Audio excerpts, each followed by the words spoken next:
حمزیہ کی جماعت پوچھے گی یہ کون سی جماعت جا رہی ہے، شہداء کی جماعت پوچھے گی یہ کون سی جماعت جا رہی ہے، مومنین پوچھیں گے یہ کون سی جماعت جا رہی ہے۔ جب سارے لوگ یہ پوچھتے نظر آئیں گے یہ کون سی جماعت جا رہی ہے، تو قسم خدا کی برجستہ لوگ پکار کر کے کہیں گے یہ کسی نبی کی جماعت نہیں ہے، یہ کسی ولی کی جماعت نہیں ہے، کسی انبیاء کی جماعت نہیں ہے، صالحین کی جماعت نہیں ہے، غوث و قطب کی جماعت نہیں ہے۔ ارے یہ وہ جماعت ہے جن کے سروں پر دستار قرآن ہوا ہے، جن کے بچے دنیا میں قرآن کے حافظ ہوئے ہیں، یہ ان کے ماں باپ جنت میں جا رہے ہیں، یہ ان کے ماں باپ جنت میں جا رہے ہیں۔ اور یہی حافظ قرآن مسکراتا ہوگا، یہی حافظ قرآن مسکرا کر کے کہے گا یہ کون جا رہا ہے، اس کے باپ کے سر پر سایہ ہوگا۔ اور جب یہ حافظ قرآن جنت کی طرف جاتا نظر آئے گا،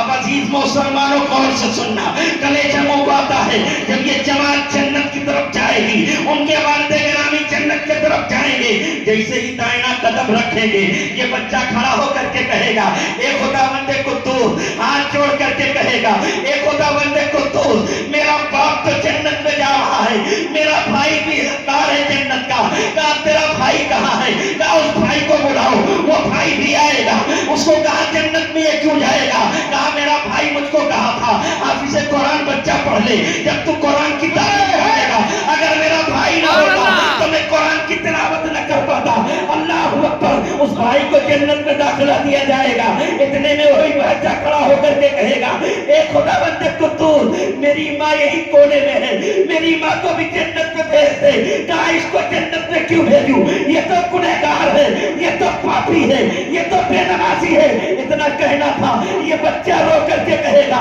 اے خداوند قدوس، اس وقت تک میں جنت میں نہ جاؤں گا جب تک میری ماں جنت میں نہ جائے گی، اس وقت تک میں جنت میں نہ جاؤں گا جب تک میرا بھائی جنت میں نہ جائے گا۔ جب ماں کو جنت میں ڈالا جائے گا تو یہی بھائی کھڑا ہو کر کے کہے گا اے پروردگار، میری ایک چھوٹی سی بہن ہے، جب میرے اوپر سر کے دستار باندھی جا رہی تھی تو میری چھوٹی بہن آ کر کے مجھ کو بلائے لیتی تھی، آ کر کے مجھ کو خوش ہوتی تھی، میں نے قرآن کو اپنے سینے میں بسایا ہے، اے پروردگار میری بہن کو بھی جنت الفردوس میں جگہ عنایت کر دے۔ اللہ اکبر، اللہ فرمائے گا ایک حافظ قرآن جا جس کو لے جانا چاہتا ہے جنت میں لے کے چلا جا،